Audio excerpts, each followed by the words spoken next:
Marriage is like compound interest, boring until it goes bankrupt. I'm Calder Brooks, 41 years old, financial analyst at Meridian Investments, and apparently the last fool in Minneapolis to figure out his wife was shopping for my replacement. Before we dive deeper into this story, I have one small request. Please subscribe, drop a like, comment, and hit that hype button to boost this channel so more people can discover these incredible Reddit stories. The revelation came on a Tuesday night in February, snow piling against our suburban windows like nature's way of trapping me with the truth. Mira sat across from me at our granite kitchen island, her manicured fingers dancing across her tablet screen, a smile playing at her lips that hadn't been directed at me in months. "Derek thinks I should expand the boutique into menswear," she said without looking up. "He has such good taste." Derek Hall, her ex-boyfriend from college, now a personal trainer with biceps that strained his polo shirts and a Mustang that screamed midlife crisis. He'd been circling our marriage like a vulture ever since Mira opened her boutique 6 months ago. "Derek thinks a lot of things," I replied, stirring my coffee.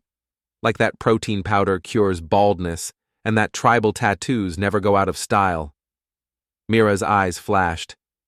"At least he has ambition, drive, masculine qualities that actually matter." There it was.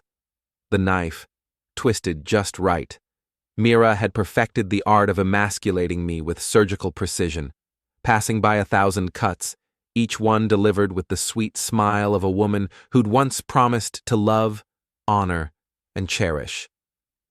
"I provide for this house, your boutique, and your shopping habits," I said evenly. "If that's not masculine enough, maybe you should have married Derek instead of settling for the guy with the steady paycheck." She laughed, a sound like breaking glass. "Trust me, I think about that every day." The words hung in the air between us, heavy with implication. I set down my coffee cup, the ceramic clicking against granite like a gavel. "What's that supposed to mean?" "Nothing." She waved her hand dismissively. "Just that some women get the exciting guy, and some get the practical choice." Practical choice. That's what 20 years of marriage had reduced me to. Not the love of her life, not her soulmate, just the practical choice who paid the bills while she fantasized about her exciting ex. I stood up, my chair scraping against the hardwood floor. "I'm going to bed." "Calder, wait." Her voice softened, the way it did when she realized she'd pushed too far. "I didn't mean, yes, you did." I paused at the kitchen doorway. "The question is, what are you planning to do about it?" Upstairs in our bedroom, I lay awake, listening to Mira's fingers tapping against her tablet screen. The sound echoed through the house like Morse code, sending messages I wasn't meant to understand. But I was a financial analyst. I made my living finding patterns in data, spotting trends before they became disasters, and every instinct I had was screaming that my marriage was about to crash. The next morning, Mira was gone before I woke up. A note on the kitchen counter explained she had an early meeting with investors about expanding the boutique. Her tablet lay forgotten on the granite island, screen dark but unlocked. I'm not proud of what I did next, but desperation makes Snoop out of saints. I touched the screen and it blazed to life, revealing a text conversation that made me freeze. "Derek, can't wait for tonight. Your husband suspect anything?" Mira, "No, he's clueless as always, too busy with his spreadsheets to notice his wife is planning to leave him." Derek, "Good. Once you get access to his investment accounts, we can drain them and disappear. My cousin in Florida has that bar for sale." Mira, "The boutique investors are idiots. They'll never realize I've been funneling their money to you. By the time anyone figures it out, we'll be long gone." Derek, "What about the house?" Mira, "Already talked to a realtor. We can sell it fast if we price it right. Calder's name is on the deed, but I can forge his signature. Done it before on the boutique contracts." I read the conversation 3 times, my hands shaking. 20 years of marriage, and I was nothing more than a bank account to be drained, a signature to be forged, a practical choice to be discarded when someone more exciting came along. But they'd made one crucial mistake. They'd underestimated the practical choice. I screenshotted every message, every photo, every incriminating detail. Then I forwarded them to my personal email and deleted the evidence from Mira's tablet. She'd never know I'd seen them. At work that morning, I sat in my cubicle at Meridian Investments, staring at my computer screen, but seeing only those text messages. My colleague, Gene Martinez, rolled his chair over, a concerned expression on his weathered face. "You look like someone stole your lunch money," he said. Gene was 55, divorced twice, and had the cynical wisdom of a man who'd learned life's lessons the hard way. If anyone would understand what I was going through, it was him.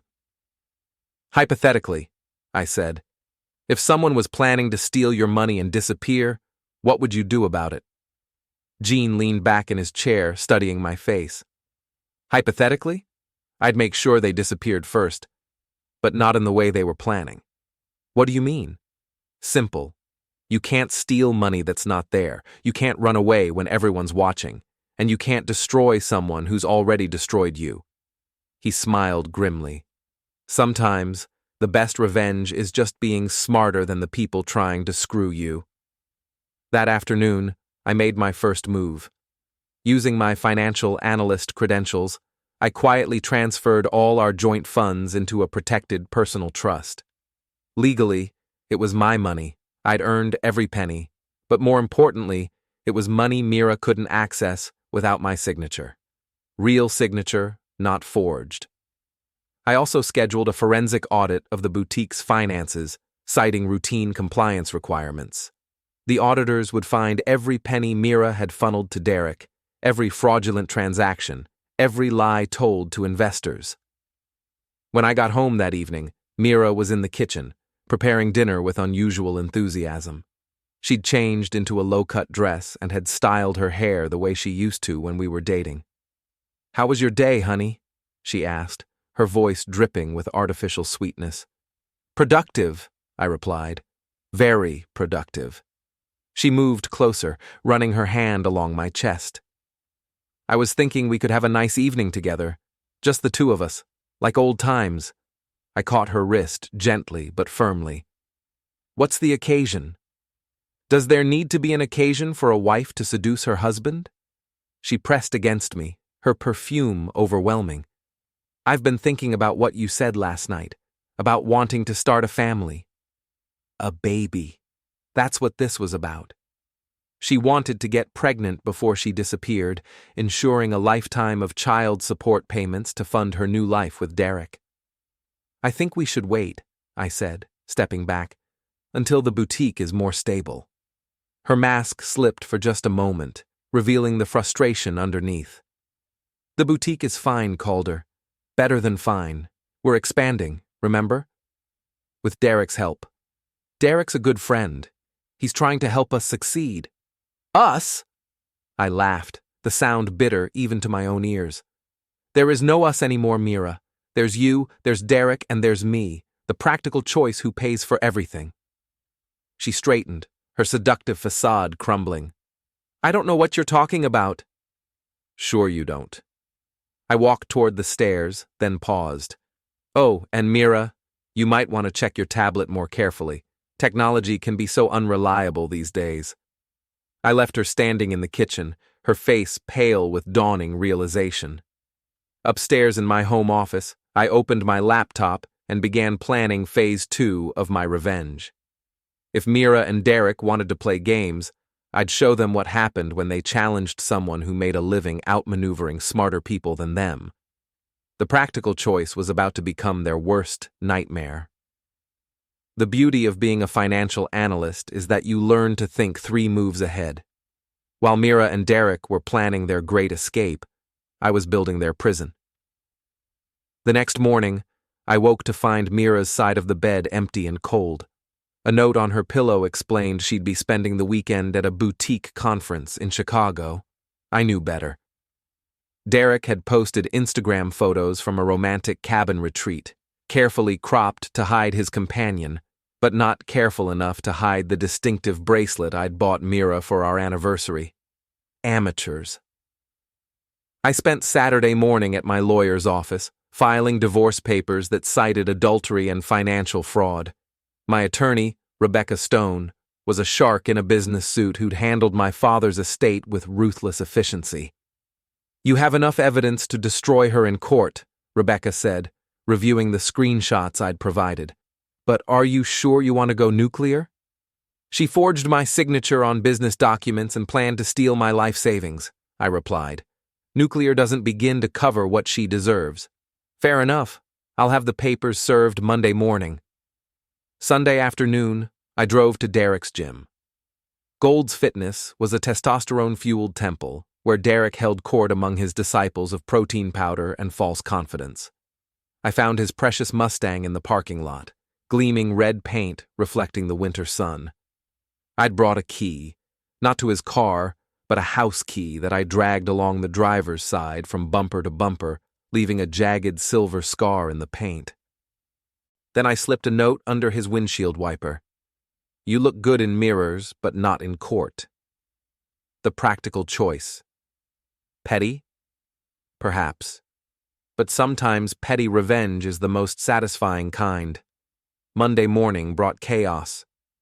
The forensic auditors arrived at Mira's boutique at 9 a.m. sharp, armed with court orders and calculators.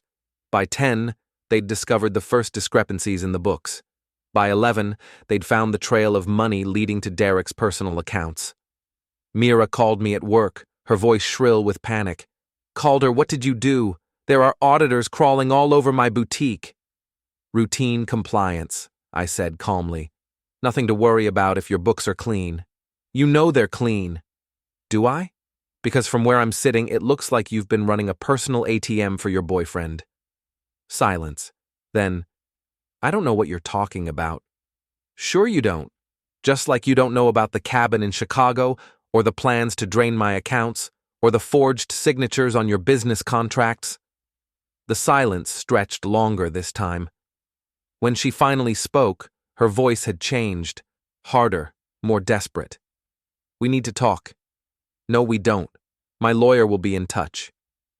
I hung up and went back to my spreadsheets, humming softly. Gene rolled his chair over, grinning. "You look like the cat that ate the canary," he said. "More like the canary that ate the cat."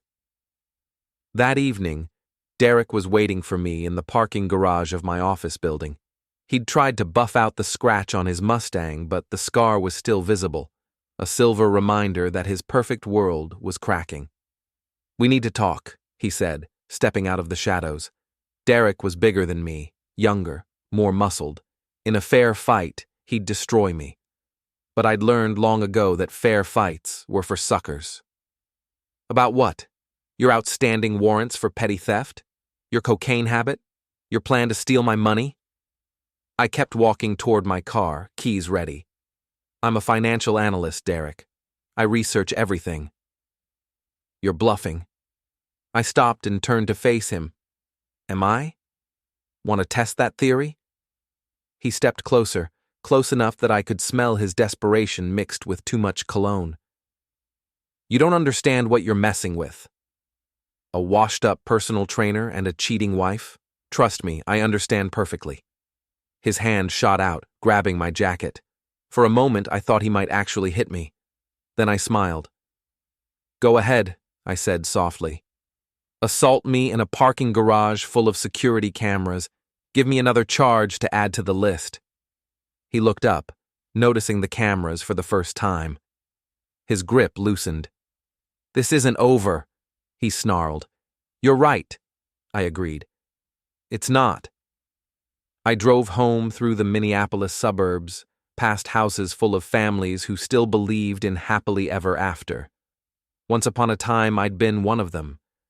Now I was something else entirely, a man with nothing left to lose and the skills to make that dangerous. At home, I found Mira pacing the living room like a caged animal. She'd been crying, her makeup smeared, and her perfect hair disheveled. For a moment, I almost felt sorry for her. Almost.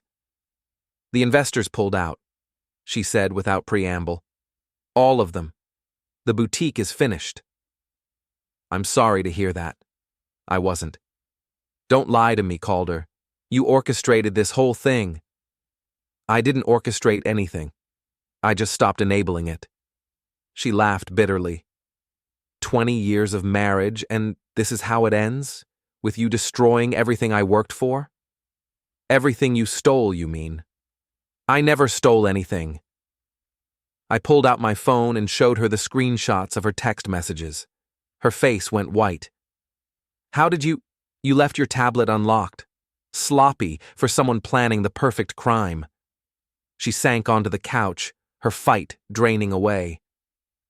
It wasn't supposed to happen like this. How was it supposed to happen? You and Derek disappear to Florida with my money, leaving me to explain to everyone why my wife ran off with a personal trainer? You don't understand. Derek and we have history. Real history. Not just some practical arrangement. 20 years of marriage is a practical arrangement, isn't it? She looked up at me with eyes full of something that might have been regret. When's the last time you looked at me the way Derek does? When's the last time you made me feel alive instead of just comfortable? For a moment, I saw her as she used to be, young, vibrant, full of dreams that didn't include suburban mediocrity. But then I remembered the text messages, the forged signatures, the plans to destroy me. Comfortable is what adults call love, Mira. Excitement is what children call infatuation. Maybe I'd rather be a child than a corpse. The divorce papers arrived the next morning, served by a cheerful process server who found Mira having coffee in our kitchen. She read them in silence while I ate my cereal, the only sound the crunching of cornflakes and the rustle of legal documents. You're asking for everything, she said finally. I'm asking for what's mine. The house is half mine. The house I paid for with money I earned while you played boutique owner? I don't think so. This is vindictive, Calder, even for you. I set down my spoon and looked at her, really looked at her, for the first time in months. She was still beautiful, still the woman who'd made my heart race 20 years ago, but beauty fades, and underneath hers was something ugly that I'd been too blind to see. Vindictive would be pressing charges for fraud.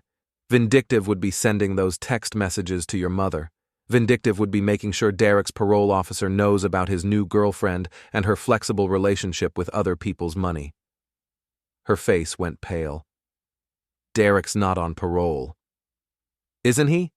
Are you sure about that? I wasn't sure either, but doubt was a powerful weapon. I left her sitting at the kitchen table, staring at the divorce papers and wondering what other secrets I might have uncovered. At work, Gene found me staring out the window at the Minneapolis skyline. How's the war going? He asked. I think I'm winning. Careful. Desperate people do desperate things. He was right, of course. Mira and Derek were cornered now, their escape route blocked, their resources frozen. That made them dangerous in ways I was only beginning to understand, but I was dangerous too, and unlike them, I was just getting started. The first sign that Mira and Derek were fighting back came Tuesday morning when I found my car tires slashed in the office parking garage. All 4 of them, cut with surgical precision that spoke of rage, barely held in check. I called the police, filed a report, and had the car towed. Then I called my insurance company and my security consultant. If they wanted to escalate, I'd be ready. The second sign came that afternoon when Vanessa Martinez, Mira's best friend and boutique employee, showed up at my office. Vanessa was 42, divorced, and had the predatory instincts of a woman who'd learned to survive by trading information. We need to talk, she said, settling into the chair across from my desk without invitation. About what? About the fact that your wife is losing her mind and Derek is pushing her toward something stupid. I leaned back in my chair, studying her face. Vanessa had been Mira's closest confidant for years, privy to secrets I'd never been allowed to hear. If she was here, It meant the ship was sinking, and she was looking for a lifeboat. What kind of stupid? The kind that ends with someone getting hurt. She crossed her legs, her skirt riding up in a calculated display. They're planning something, Calder. Something that goes way beyond slashing tires. Such as? I don't know the details, but I heard Derek on the phone last night talking about making the bastard pay and showing him what happens to people who mess with us. And you're telling me this because? She smiled, the expression sharp as broken glass. Because I'm a survivor, and survivors don't go down with sinking ships.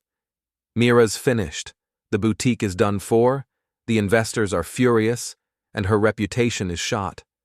Derek's a loser who's about to drag her down even further. What do you want? Protection, and maybe a little compensation for my trouble. I opened my desk drawer and pulled out a checkbook. How much trouble are we talking about?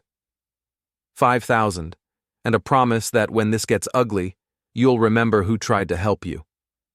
I wrote the check, my handwriting steady despite the adrenaline coursing through my veins. What else can you tell me?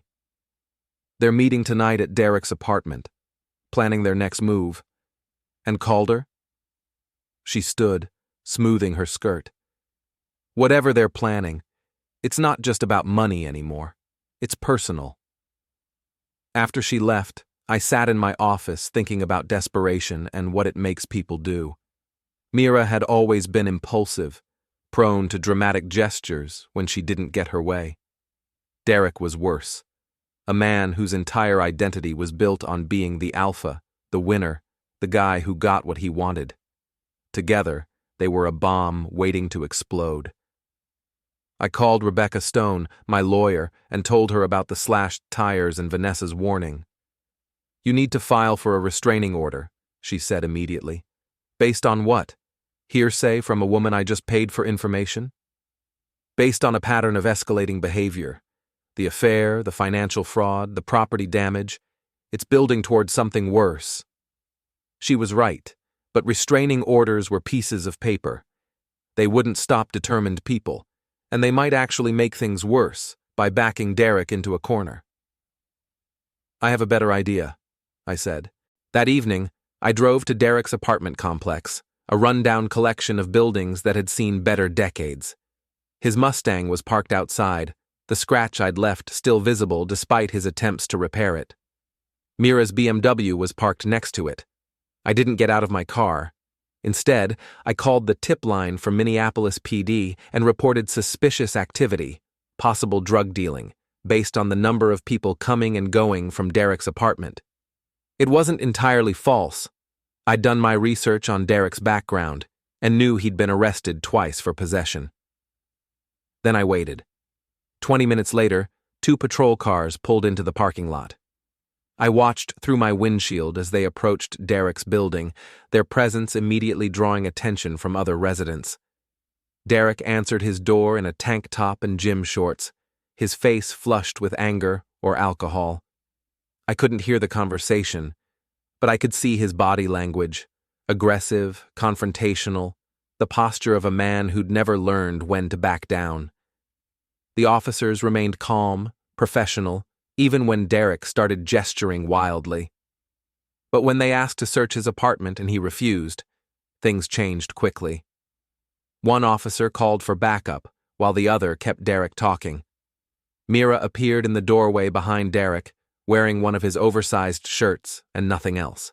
Even from across the parking lot, I could see her face go white when she spotted the police cars. The backup arrived in the form of a K9 unit. The dog alerted on Derek's Mustang, giving the officers probable cause to search both the car and the apartment. Within an hour, Derek was in handcuffs, and Mira was sitting in the back of a patrol car, wrapped in a blanket and crying. I drove home feeling like a chess player who'd just captured his opponent's queen. The next morning, Jean found me at my desk, reading news reports about the drug bust at Derek's apartment. Interesting coincidence, he said, settling into his chair. What's that? Your wife's boyfriend getting arrested the day after someone slashed your tires. Life is full of coincidences. Uh-huh. He grinned. How much cocaine did they find? Enough to violate his parole and send him back to prison for 2 years. Parole? I thought you weren't sure about that. I did some research. Derek Hall, convicted of grand theft auto in 2018, served 18 months, released on parole last year. Dating a married woman whose husband he's threatening probably violates the terms of his release. You're a scary man, Calder Brooks. I'm a thorough man. There's a difference. Mira came home that afternoon looking like she'd aged 10 years overnight.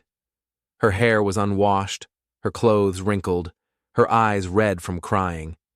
She found me in the living room reading a book and drinking coffee. "They arrested Derek," she said. "I heard. He's going back to prison. Probably.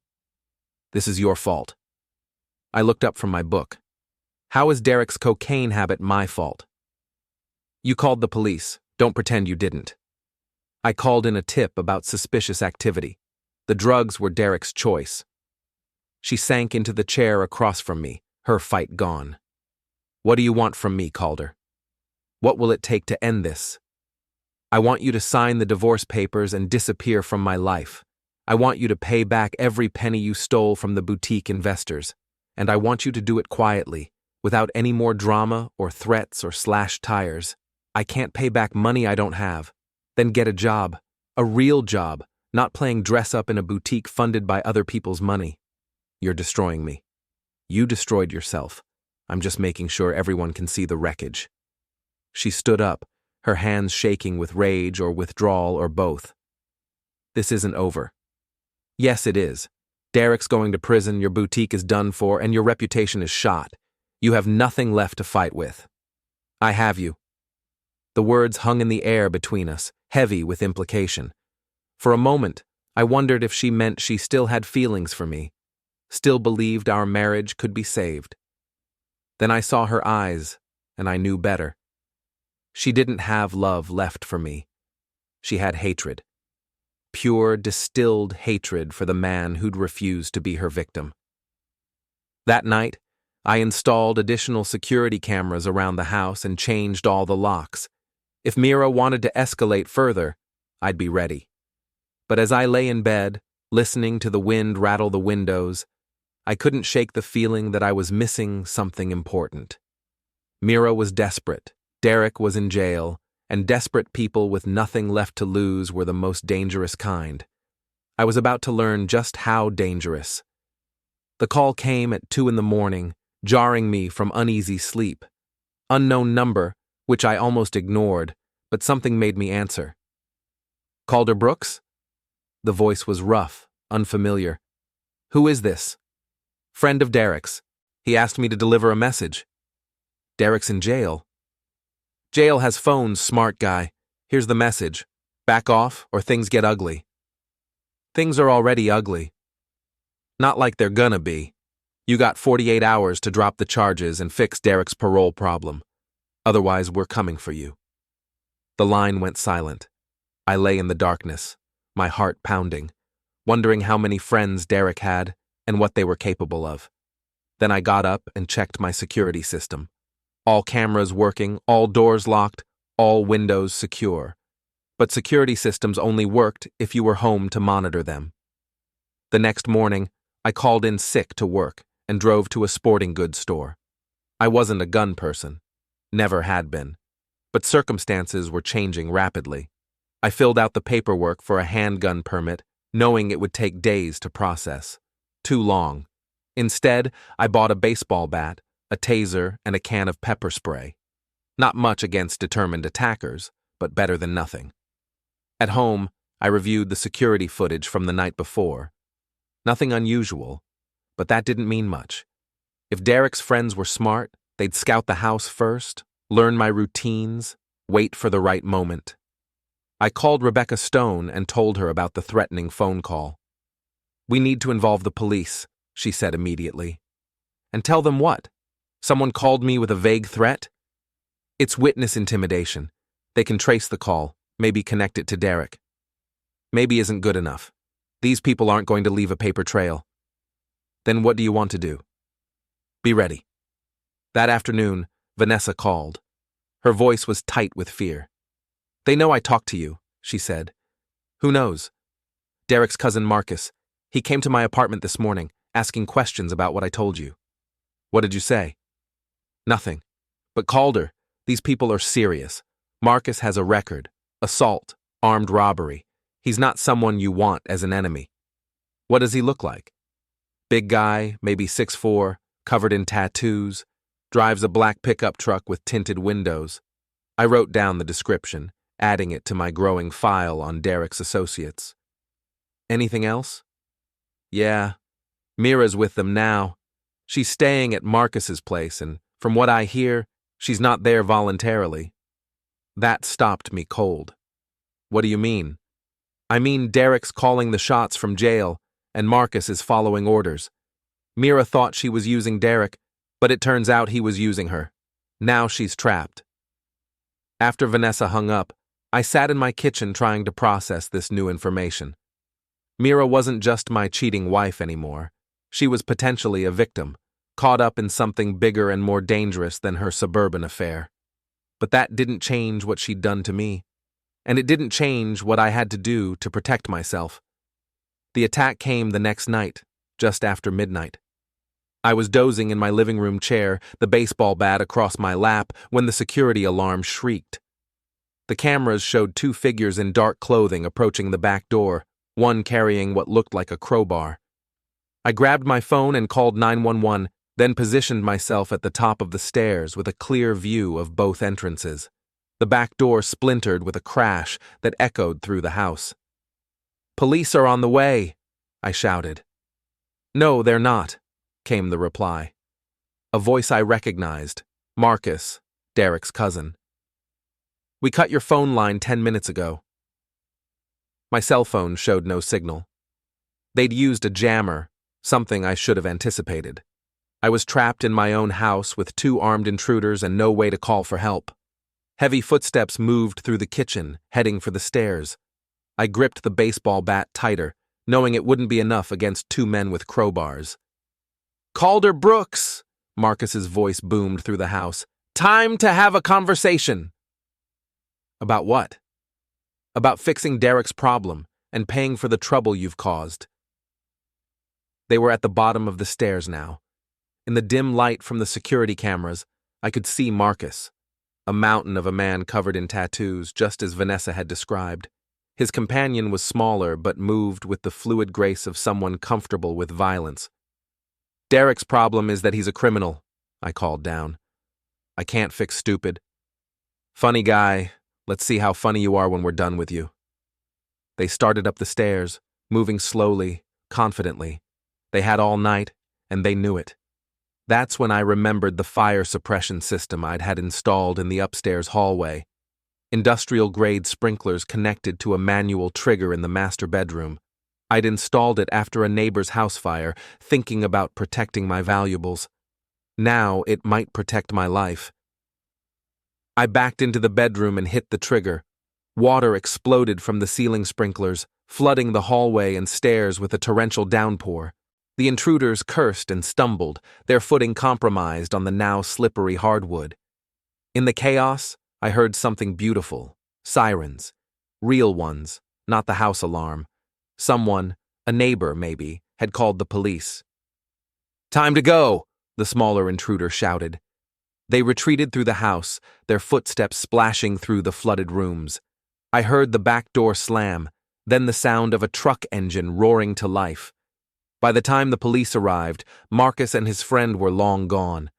But they'd left evidence: footprints in the mud, fingerprints on the crowbar they'd dropped, and most importantly, security footage of their faces.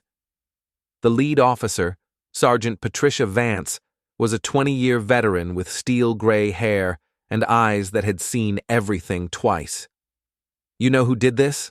she asked, reviewing the camera footage on my security monitor. "Derek Hall's cousin Marcus. Derek's in county lockup on drug charges, and apparently he's not happy about it. This is witness intimidation. Federal crime." That's what my lawyer said. "Smart lawyer. We'll pick up Marcus within 24 hours. She paused, studying my face. "But you should know, this probably isn't over. Derek's got a whole network of lowlifes who owe him favors. What do you suggest? Relocate, at least temporarily. Let us clean up this mess while you're somewhere safe. But I was tired of running, tired of being the victim. Derek and his friends thought they could intimidate me, destroy my property, threaten my life. They were about to learn the difference between a practical choice and a dangerous one. I'm not going anywhere, I told Sergeant Vance. This is my house. She nodded grimly. Then you better be ready for round 2. After the police left, I spent the rest of the night cleaning up water damage and planning my counterattack. Derek thought he could run his criminal enterprise from jail, using threats and violence to get what he wanted. He was about to discover that some people fight back, and when they do, they fight to win. Marcus was arrested at a truck stop outside Minneapolis 36 hours later, his black pickup matching witness descriptions and his fingerprints all over the crowbar he'd left in my hallway. But his arrest only escalated the situation. Derek made bail, somehow despite his parole violation, and immediately disappeared. The word on the street, according to Sergeant Vance, was that he blamed me for destroying his life and was planning something big to even the score. We think he's going to make a run for it, she told me during a phone call Thursday morning. Skip town, maybe head to Mexico, but not before he settles accounts with you. Any idea when? Soon. His parole officer says Derek's always been impulsive when cornered. He won't wait long.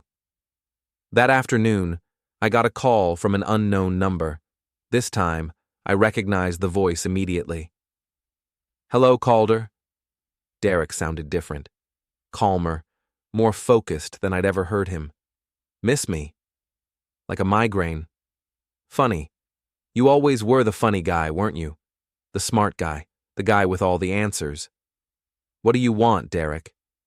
I want my life back, the life you destroyed with your jealous, petty revenge. Your life was destroyed the moment you decided to steal from me. Steal? He laughed, but there was no humor in it. I never stole anything. Mira gave me that money freely. She wanted to invest in our future. A future built on fraud and forgery. Details. The point is, you cost me everything. My freedom, my business, my woman. Now I'm going to cost you something. The line went silent. I immediately called Sergeant Vance, but Derek's phone was already untraceable. Burner phone, probably discarded minutes after the call. That evening, I was working late in my home office when the security system chimed. Someone was at the front door. The camera showed a delivery truck and a uniformed driver holding a package, but something felt wrong. Delivery trucks didn't usually come at 9 p.m., and the driver kept his face turned away from the camera. I grabbed the baseball bat and approached the front door cautiously. Delivery for Calder Brooks, the driver called. Leave it on the porch. Need a signature? Leave it on the porch or take it back. There was a pause, then footsteps retreating. Through the window, I watched the truck drive away, but instead of relief, I felt growing unease. The whole thing had been too easy, too obvious. That's when I smelled smoke. I ran to the back of the house and found flames licking at the rear wall, spreading rapidly up the vinyl siding. Derek hadn't come to the front door to attack me. He'd come to distract me while he set my house on fire. I grabbed my phone and called 911, then ran upstairs to get my important documents and hard drives. The smoke was getting thicker, and I could hear the fire crackling as it consumed the back of the house. By the time I made it outside, the flames were visible through the upstairs windows. The fire department arrived within minutes, but it was too late to save the house. I stood on the sidewalk, watching 20 years of my life go up in smoke, while neighbors gathered to stare at the spectacle. Derek was nowhere to be seen, but I knew he was watching. This was his victory lap, his moment of triumph over the man who'd destroyed his dreams. But he'd made a crucial mistake. He'd assumed I was like him, someone who put all his eggs in one basket, who could be destroyed by a single devastating blow. The truth was, I'd been preparing for this moment since the night I found those text messages. Every important document was backed up digitally and stored in a safety deposit box. Every valuable item was insured for replacement cost. Every financial asset was protected in accounts Derek couldn't touch. The house was just wood and drywall. Everything that mattered was safe.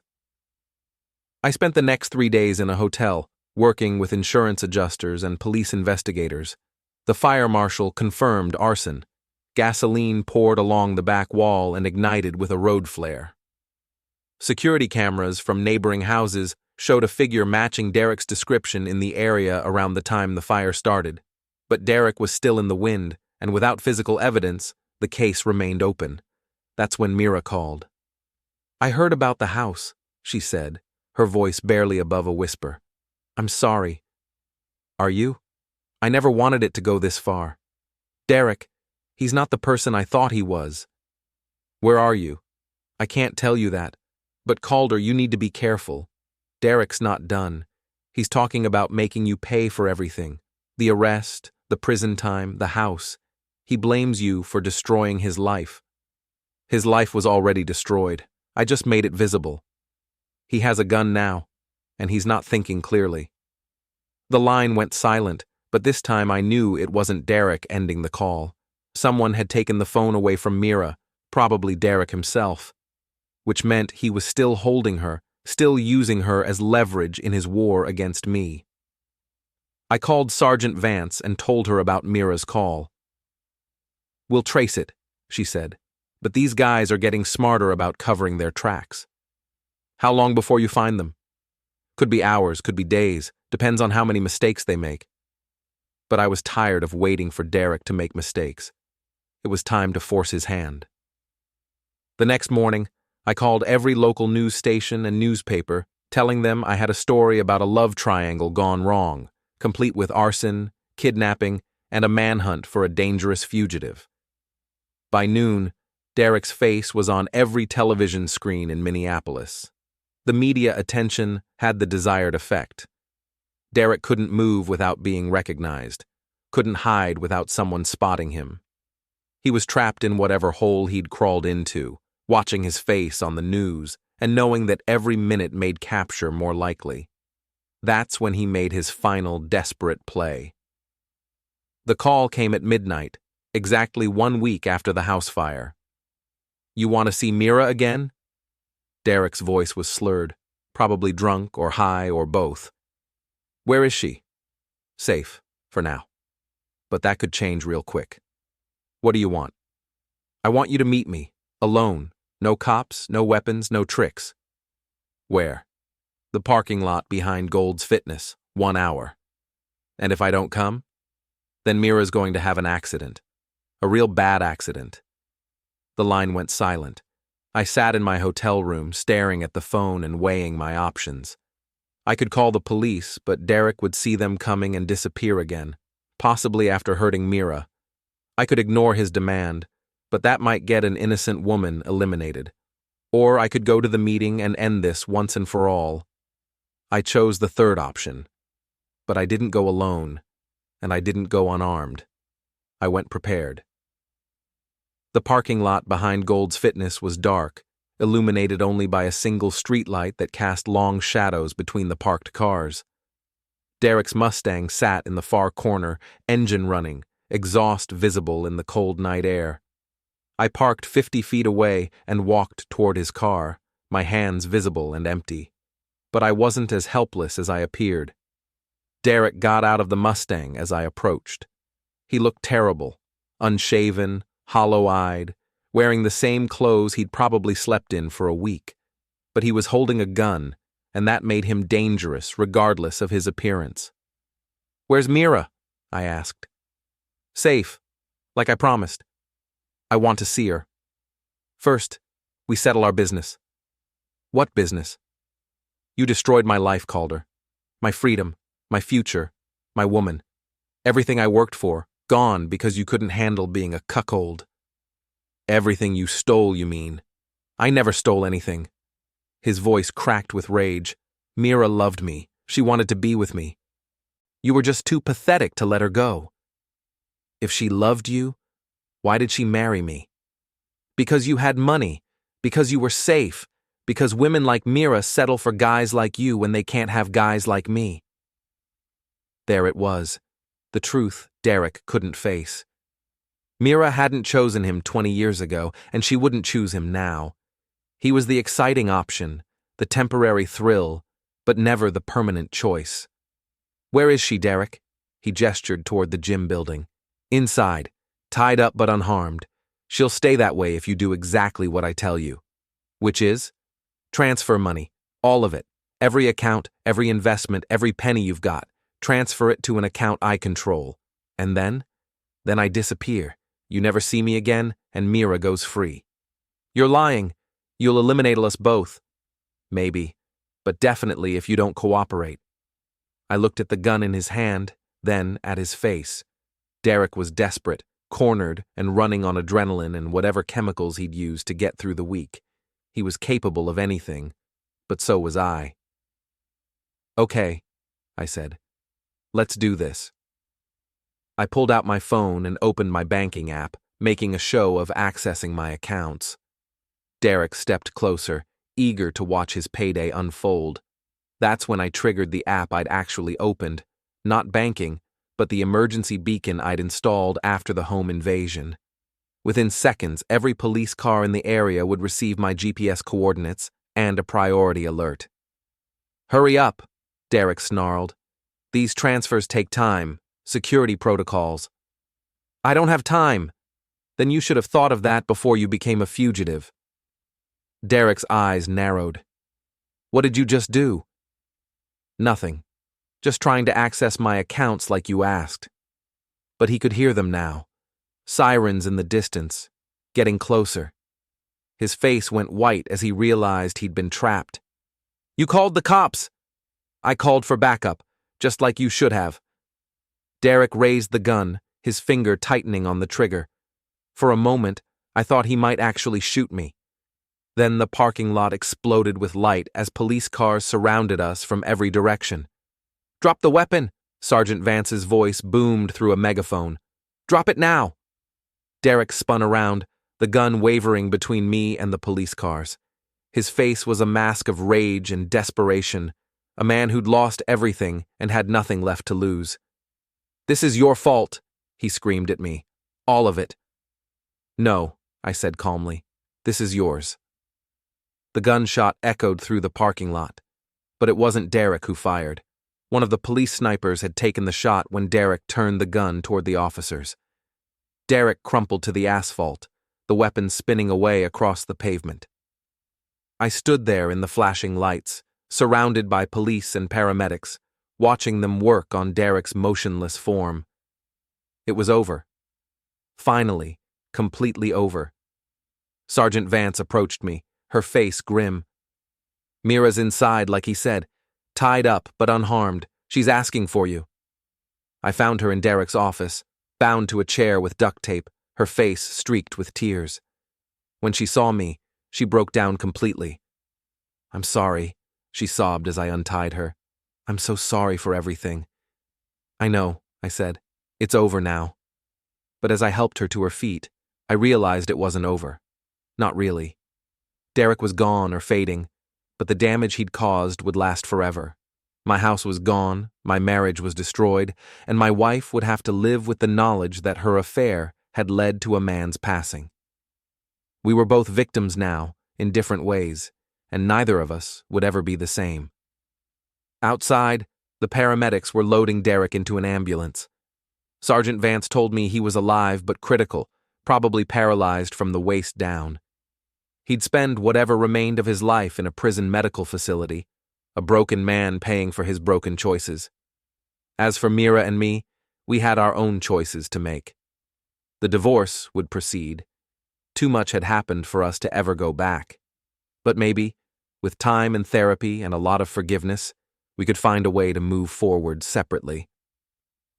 I stood in that parking lot, watching the ambulance disappear into the night, and realized I was no longer the practical choice or the last fool. I was something else entirely, a survivor who'd learned that sometimes the only way to win is to refuse to lose. Derek had called me the last fool, but he was wrong. The last fool was the man who'd thought he could destroy someone stronger than himself. And now he'd learned the price of that mistake.